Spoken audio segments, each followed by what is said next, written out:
তোমার কাছে একটা স্মার্টফোন আছে মানে তুমি অনেক স্মার্ট। তুমি কারোর কথা ওইভাবে ভেবো না, তুমি ভাবো যে তোমার কন্টেন্টটাকে তুমি কি করে ভালো করতে পারবে।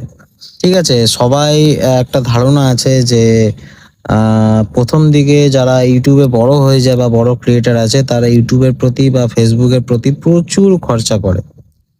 মানে খরচা করে বলতে তাদের গ্যাজেট, ইনস্ট্রুমেন্ট বলো, তাদের ক্যামেরা বলো, মাইক বলো, প্রচুর খরচা করে। দেখো আমি একটা কথা বলি, তোমার কাছে তুমি যখন শুরু থেকে শুরু করছো না, তোমার কাছে এত কিছু থাকবে না। আর আমি বলবো যে প্রথম দিকে না থাকাটাই ভালো। তুমি তোমার ভিডিওগুলো তুমি বানাচ্ছ মানুষের যাতে তোমার ভিডিওগুলো ভালোবাসে, ভালোভাবে দেখে, শেয়ার করে, লাইক করে, কমেন্ট করে, বা তোমাকে ফলো করে বা সাবস্ক্রাইব করে, যে প্ল্যাটফর্মই হোক না কেন। তো তুমি কারোর কথা ওইভাবে ভেবো না, তুমি ভাবো যে তোমার কন্টেন্টটাকে তুমি কি করে ভালো করতে পারবে।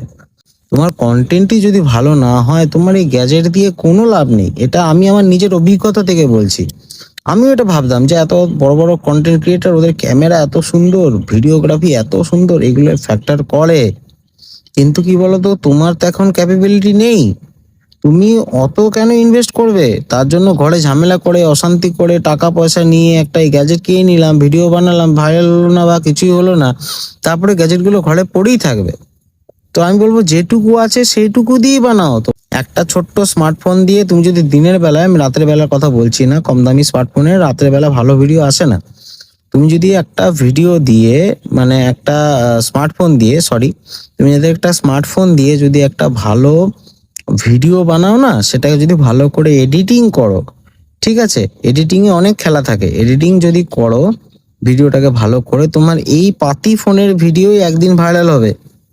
বড় বড় ক্রিয়েটাররা যারা এত কিছু ইনভেস্ট করছে তাদের কাছে অনেক কিছু আছে, কিন্তু তারা ভাইরাল কিন্তু সবাই হচ্ছে না।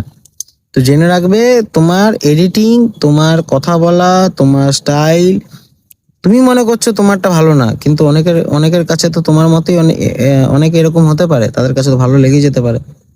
তো তুমি শুধু ভিডিও দাও, ভালো করে এডিটিং করো, এডিটিংটা একটু শেখা অতি অবশ্য দরকার। তুমি ভালো ভালো ভিডিও দাও। বড় গ্যাজেট, বড় কিচ্ছু এখন দরকার নেই প্রথমের দিকে, যারা তোমরা প্রথম কন্টেন্ট ক্রিয়েটর হিসাবে নেমেছো ফেসবুক বা ইউটিউবে বা ইনস্টাগ্রামে, তোমরা শুধু ভিডিও বানাও, চেষ্টা করো একটু ভালো করে প্রেজেন্ট করার। তোমার ভিডিও ঠিক লোকে দেখবে, আত্মীয় স্বজন, বন্ধু বান্ধব, পরিবারের কেউ দেখবে না, আগেই বলে দিচ্ছি। যদিও দেখে, ডিমোটিভেট করবে। কিন্তু যারা অরিজিনালি ভালো ভিডিও চায়, তুমি যদি ভালো ভিডিও দাও,